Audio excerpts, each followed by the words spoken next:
Hey, welcome to Drs Homestead. My name is Daniel, and I want to talk about long-term food storage options. I think there's a lot of people interested in prepping, new to prepping right now, especially with everything that's going on in the world. And I want to show you a few basic options called an introduction to long-term food storage.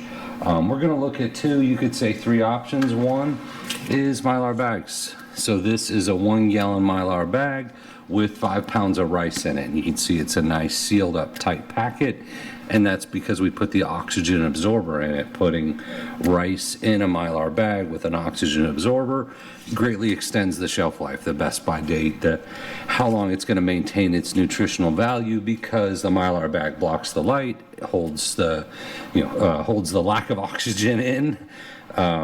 It's going to maintain the nutritional value longer. Another common option would be something like a mason jar. So this is just black beans in a mason jar, and we remove the oxygen from the mason jar.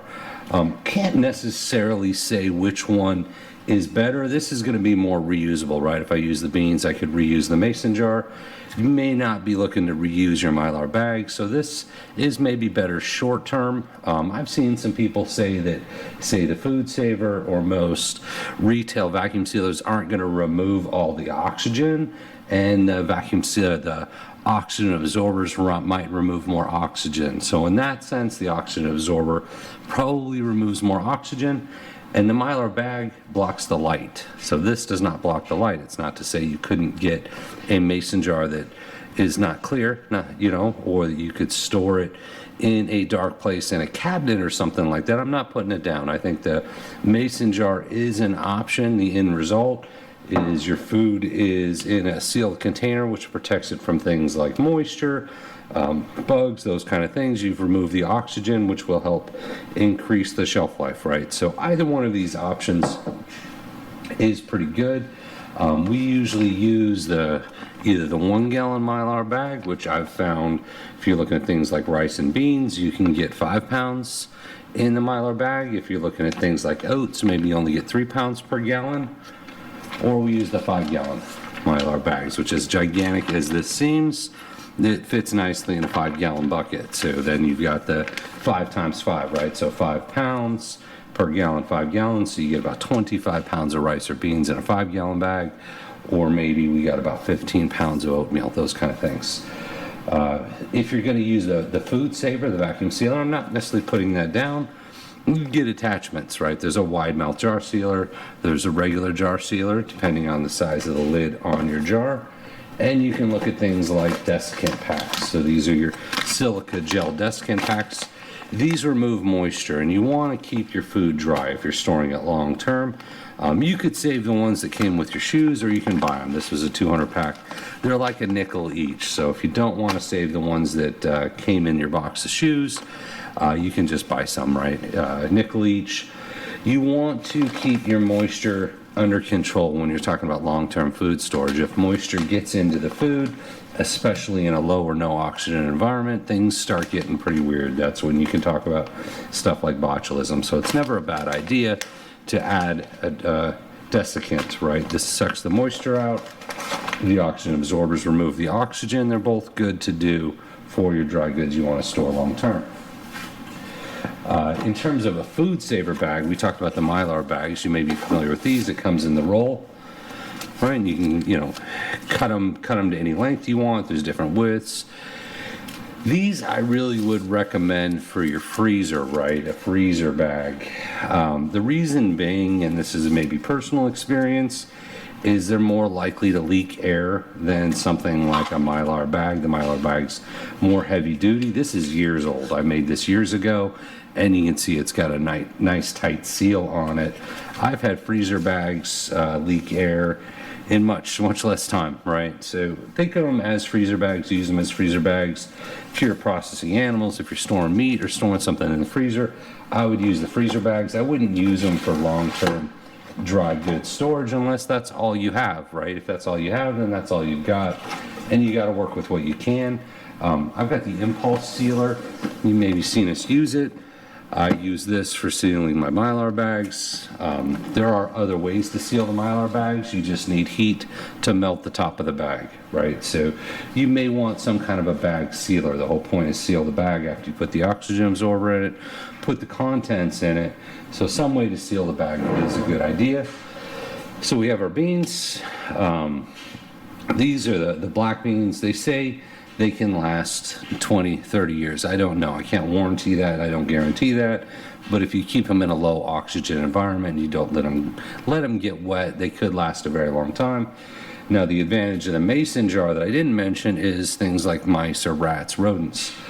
Rodents theoretically can eat through the Mylar bag. They're probably not going through the glass jar unless you got some really giant rats, right? So they each do have their advantages, right? And you could say disadvantages in that this is a one use, this is multiple use. So advantages and disadvantages. Price is going to vary. I think you can get the 5-gallon Mylar bags. I think I paid about $1.50 each for them. Mason jars are probably a little more expensive. Right, so once again, it's what you have, what you want to use. So I want to look at a couple different food items here. I can pick it up. So sugar, I've seen this question asked many times is, hey, how do I store my sugar? Well, sugar is a natural preservative. The shelf life really is indefinite as long as it's stored properly, right? You don't want it getting wet. Certainly don't want the bugs getting in it and the mice getting in it, but sugar is a preservative, so it will last a very long time.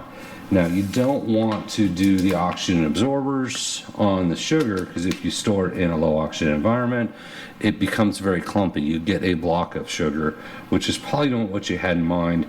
And since it's already a preservative, you can skip the oxygen absorber. Same thing with the vacuum sealer. If you want to pour it into a mason jar to store it, great. Go for it. If you want to put it in a Mylar bag and store it, you can certainly do that. You could probably leave it in the bag to store it unless you're worried about moisture. If you live in a high humidity environment or something like that, bag may not be great. But once again, sugar, you don't have to add anything to it when you store it. Next thing I want to look at, another question that comes up all the time with salt.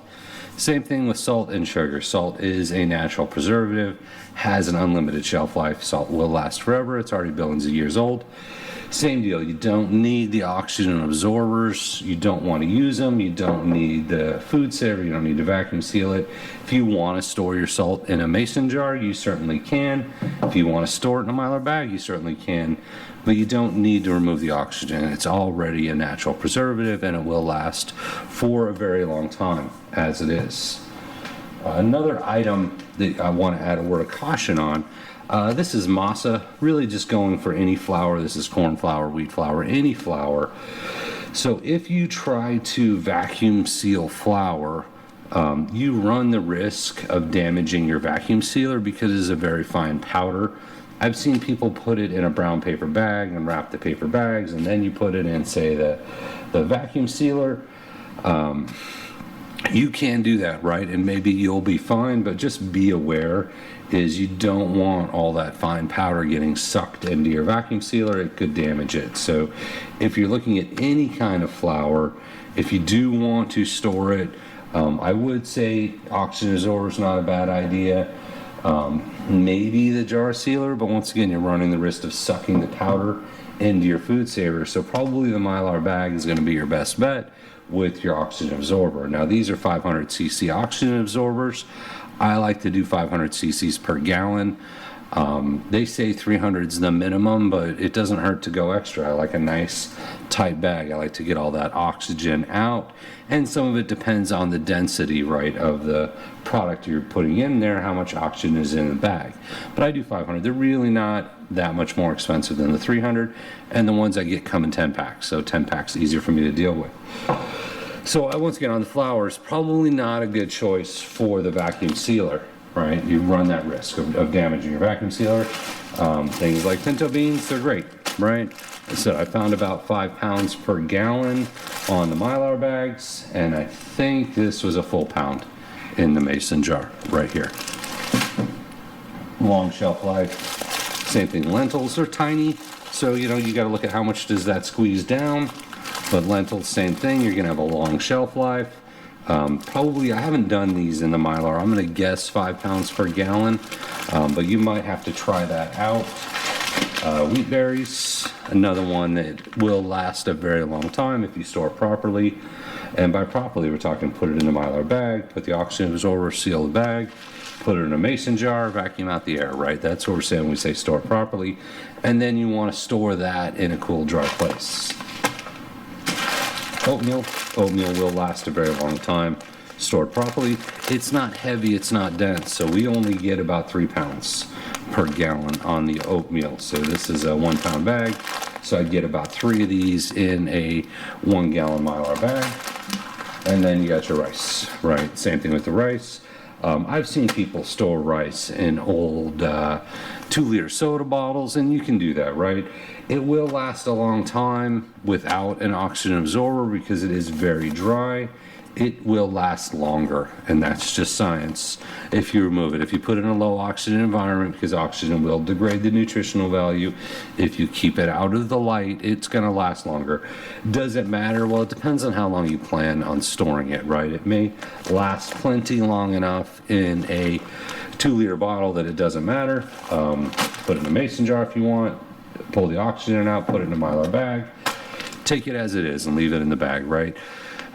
It really depends on how long you plan on keeping it before you eat it, or how much effort you want to put into saving or preserving your foods. I like these. They're nice little blocks. You can take this, you could stack it in the cabinet, you could put them in a plastic bin, whatever you want to do, or we'll do just a 5-gallon bucket and fill it up. Do the 5-gallon bag, 5-gallon bucket, 25 pounds of rice, 25 pounds of beans, and that's a lot of food for not a lot of money. So I hope that helps out, guys. Just wanted to jump in and do kind of a walkthrough on some long-term food storage options. It seems like a question that a lot of people are asking right now. I think there's a lot of interest, a lot of new preppers, and I certainly understand why. So as always, thank you for watching, and we appreciate you.